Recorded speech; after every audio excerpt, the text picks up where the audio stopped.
No financial planner on the planet will ever tell you this.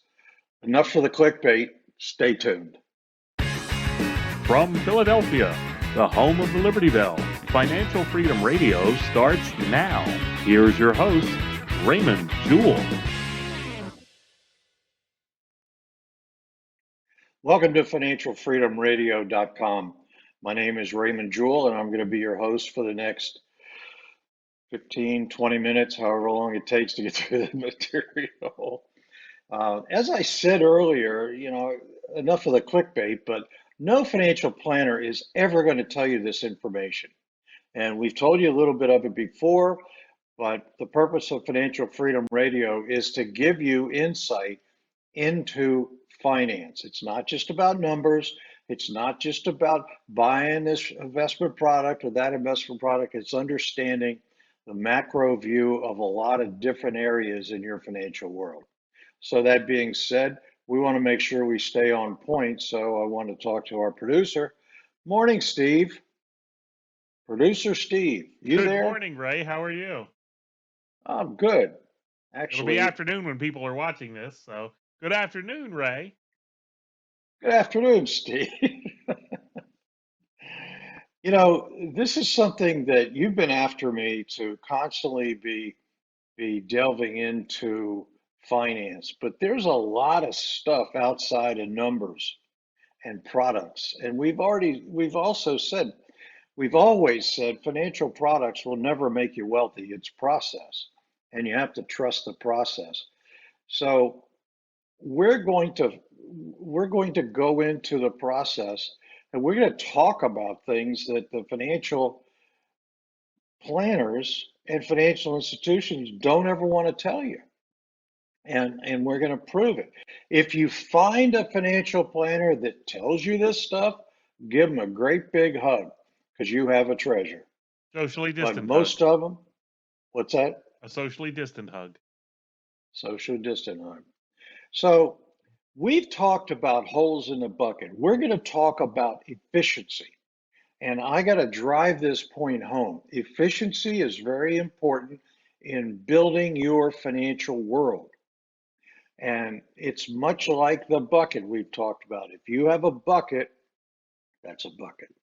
You have the bucket with holes in it, you know how much force you need to put into that bucket to maintain a level. So you put water into the bucket, you turn the spigot on, you've got holes in it, but you could put a lot of force behind that water to maintain a level. Your financial world is the same way. You're putting dollars into the bucket and you have holes in it. So you know how much income you can put into that bucket. And even though you've got holes in it, you're going to keep that level, which is called lifestyle, the same. If a hole gets punched into your bucket, then it starts draining down. You got to work a little harder. You got to do something to get that lifestyle back up there, get that level back up there. Our financial world is very tricky to navigate if you do it that way. But if you patch the holes in the bucket, a trickle fills it. I was working with a client the other day, and I said, it doesn't matter how much money you make. It's just how efficient you are with it. So if you make $30,000 or $300,000, it really doesn't matter. It matters with the overall money that you've been able um, to accumulate, but your lifestyle should be within your income. And so if you're making $30,000 a year and you patch the holes in the bucket, you're going to live on that. If you're making 300, you're going to live on that. The point is that the holes in the bucket, no matter what income you're making, cause the levels in that bucket to drop. So, what are the holes? Well, the holes are taxes. And we've been down this road before. We've talked about taxes, but financial planners don't address taxes. In our system, we build an economic model. And let me backtrack just a little bit. Um, Engineers build models of buildings because they want to make sure it's efficient before they build the building. Shipbuilders build models of ships and they test them in big pools of water because they want to make sure that they won't sink. Whenever large amounts of money are at stake, models are built, except in the financial world. The financial planners of the world don't build models. They may call an illustration portfolio a model, but it's not. It has to be efficient. It has to show you where the eroding factors are and show you how to fix them. So if you're paying taxes, you need to know why you're paying the taxes and how those taxes will impact your life. And if you lower the taxes, what will that do for your life if you patch the holes in the bucket? And there are ways to do that. Another hole in the bucket is lost opportunity cost. We've talked about it before. When you pay taxes, you give up the opportunity to do something else with those dollars. If you pay your taxes, you can't take a trip. If you pay those taxes, you can't buy that new car that you need. What are you giving up to pay those taxes? Then you've got, and that's lost opportunity cost. Then you've got inflation. Inflation is considered a huge stealth tax. If inflation goes up, your spending power goes down. So you want to make sure that you've got that hole in the bucket patched. Now, a lot of the financial people will say, well, we take into consideration inflation. Well, how do you know? You don't know what it's been considerably low lately. So when you look at inflation, you want to make sure that your income and that your assets rise when inflation goes up. Propensity to consume, we've talked about that hole in the bucket. People consuming. Technological change, we talk about that. Can you imagine using an old flip phone? I can remember when we had no cell phones. Don't start, Steve. I know where it's coming. I I can was going to hear say it. the bag phone. I wasn't going to say anything else. So Remember the old bag phone? I do. I had one. Oh boy. I had one in my I, car. I thought I was something. yeah, I had it plugged into the cigarette lighter. There you go. That's So it. so we've got technological change, planned obsolescence, uh, and math. Math is another problem these financial gurus tell you. If you put away X over time, you'll have Y. Y never happens. You want to know why? Why never happens? No, why? It's my orange example. If I give you 3 oranges today and 3 oranges tomorrow, you'd have six. If I give you three the next day, you'd have nine. If I didn't give you any more for a year, how many would you have? You're probably sitting there saying nine. Smart, you probably second guessed it and said none. None is the right answer because they'd rot, you'd eat them, you'd give them away, you'd throw them at somebody. Something external to those oranges would cause them not to be there. So the same with math. Something external to the math is going to keep those numbers from never happening, which is the eroding factors we're talking about. Taxes, lost opportunity cost, propensity to consume, all of these things that are relative to the bucket. Those holes in the bucket are important to get rid of. If you never, ever listen to anything other than this, you've got to patch up the holes in the bucket to make sure that you live a wonderful lifestyle. It so happens our model is designed to do that. And you can get information if you go to financialfreedomradio.com. Actually, it's raymondjewell.com /meet.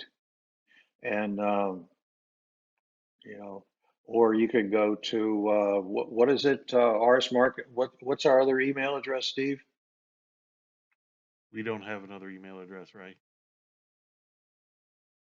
RS Marketing. We have Ray at this. RS Marketing. We have this. Okay. RaymondJewell.com/meet. I'm told by our producer that that's it and to move on. So that being said, um, if you need to get more information, please reach out. But I'm telling you today, and be careful because times are going to get tough. Inflation's going to go up. And when inflation goes up, the debt in the United States is not manageable. It's manageable now because the inflation rate and the interest rates are low. When they start raising interest rates, then they're not going to be able to manage the debt, and we're going to have a real tough time. So you want to make sure that you follow a process that teaches you how to patch these holes in the bucket. It's critical. There's no other way to attack this financial animal except to patch the holes, the eroding factors, and make sure they go away. So that's what I wanted to share with you. You can read if you go to whytherichalerich.com and download the free book that I put up there. It has a lot of the terms and the information in there that will teach you about where these eroding factors are and give you insight into them. So this is what I want to share with you, Steve. Do you have anything that you want to share with everyone? Um, no, it's kind of a weird. Wow. Well, so hang on. I'm coming on screen for this one. You have to understand something. Ray gave me no notes before this show. I had no prep time.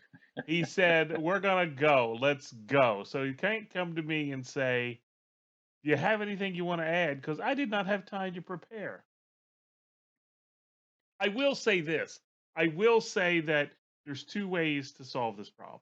One is, as you said, reducing the holes in the bucket, which is, and both are great strategies. But, I love the metaphor that you did at the beginning of the show with the bucket. If you have large holes in the bucket, in other words, you're bleeding money, you have to find another source of revenue to keep the bucket from going empty. That's putting water in faster than it's leaving, or you change the rate at which it's leaving. Both are viable strategies, but I think the proper strategy is to do both. I think you're never going to be able to patch the holes in the bucket completely, but get them to be as small as possible and then follow up with increasing the revenue into the bucket faster than it's going I empty. had a client the other day that said to me, we're doing a good job. We're still kind of hand to mouth. It's getting a little better. We're trying to the uh, get a handle. We're earning a little more money, and so what do we do? Do we invest in a product, or do we go and we uh, buy IRAs or 401ks? I said, no, you got to patch the holes in the bucket. When you patch the holes in the bucket, a trickle fills it. If you don't do that, you're just going to be always living hand to mouth and being on that treadmill, Yeah. running like that little hamster. And so the important thing to note is, again, I'll go back to what I said earlier. It doesn't really matter how much money you make. No.